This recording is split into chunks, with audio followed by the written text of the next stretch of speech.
কোনো বাচ্চার মা যদি জিনগ্রস্ত রোগী হয় তাহলে তার বাচ্চাটির কি কোনো ক্ষতি হয়ে যেতে পারে?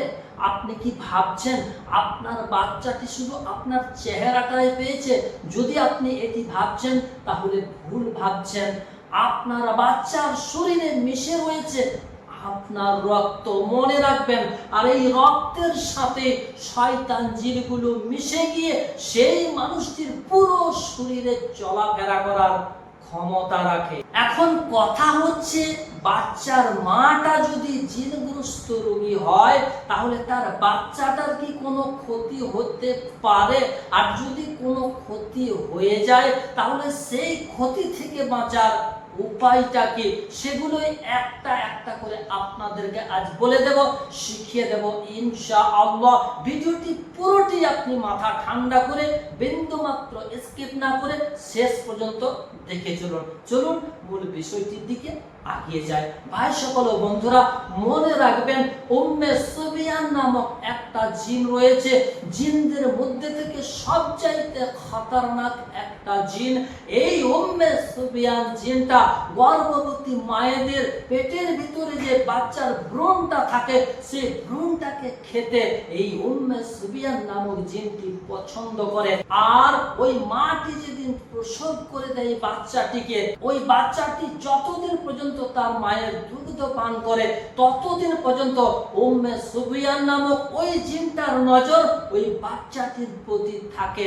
কারণ একটা বাচ্চা যতদিন পর্যন্ত মায়ের দুগ্ধ পান করে ততদিন পর্যন্ত ওই সব শিশুদের রক্ত খেতে ওই উম্মে সুবিয়ান নামক জিনটি পছন্দ করে। এই উম্মে সুবিয়ানের দৃষ্টি যদি কোনো গর্ভবতী মায়ের প্রতি পড়ে যায়, কোনো বাচ্চার প্রতি পড়ে যায়, তাহলে সেই বাচ্চাটি তার মায়ের স্তন অর্থাৎ দুগ্ধপান একেবারেই করতে চাইবে না। সব সময় কেঁদেই চলবে। এমনকি ওই বাচ্চার মায়ের কোলে পর্যন্ত থাকতে চাইবে না ওই সন্তানটি। এছাড়াও ওই সন্তানটি সব সময় কেঁদেই চলবে। তার শরীর দিনের পরে দিন ক্ষীণ এবং দুর্বল হয়ে যাবে এই উম্মে সুবিয়ান নামক জিনটির দৃষ্টি থাকার কারণে। আসুন এবার এ থেকে বাঁচার উপায়টি আপনাদেরকে আমি বলে দিচ্ছি। ছোট্ট কোরআনের 4টি আয়াত সুন্দরভাবে আপনি কাগজের মধ্যে লিখবেন। লেখার পরে কি করবেন আপনাদেরকে আমি বলে দিচ্ছি, অবশ্যই বলে দেব।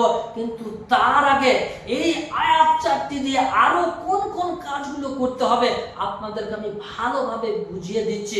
এই ভিডিওটি আপনি নিজে ভালোভাবে দেখুন, বুঝুন এবং অন্যান্যরাও যেন এই ভিডিওটি থেকে উপকৃত হতে পারেন। এই জন্য ভিডিওটিকে একটু বেশি শেয়ার করে দেবেন।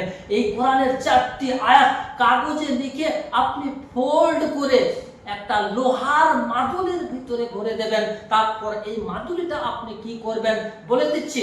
তার আগে যে কাজটি আপনাকে করতে হবে, একটা বোতলে আপনি 1 বোতল পানি নিন আর এই 4টি আয়াতকে আপনি 11 বার পাঠ করে 11টি ফু দিয়ে দিন এবং বাচ্চা সহ বাচ্চার মাকে আপনি এই 4টি আয়াত পাঠ করে 11 বার করে পাঠ করবেন আর ফুটা দিয়ে দেবেন।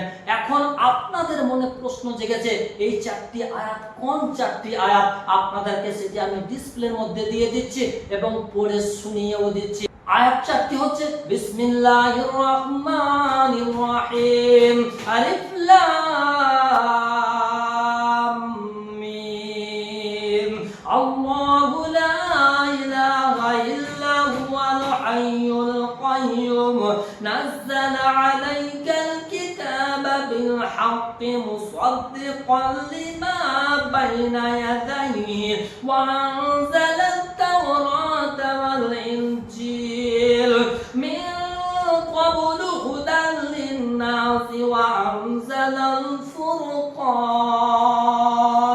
এই 4টি আয়াত আপনি সুন্দরভাবে কাগজে লিখে একটা লোহার মাদুলিতে ভরে বাচ্চার গলায় 1টি, বাচ্চার মায়ের গলায় 1টি এবং পানিতে ফু দিয়ে ওই পানিটি বাচ্চা সহ তার মা পান করবে এবং ওই পানিটি কিছুটা গোসলের পানিতে মিশিয়ে বাচ্চার মা সহ বাচ্চাকে আপনি গোসল করিয়ে দেবেন। এইভাবে মাদুলিটা একবার আপনাকে দিতে হবে, আর বাদ বাকি আমলটি আপনাকে লাগাতার কয়েকদিন চালিয়ে যেতে হবে। এই আমলটি করে নিলে বাচ্চাটির কান্নাকাটি বন্ধ হয়ে যাবে, বাচ্চাটি তার মায়ের স্তন শান্তভাবে পান করবে। উম্মে সুবিয়ার নামক ওই জিনের আক্রমণ থেকে বাচ্চা সহ বাচ্চার মা হেফাজতে থাকতে পারবে ইনশাআল্লাহ।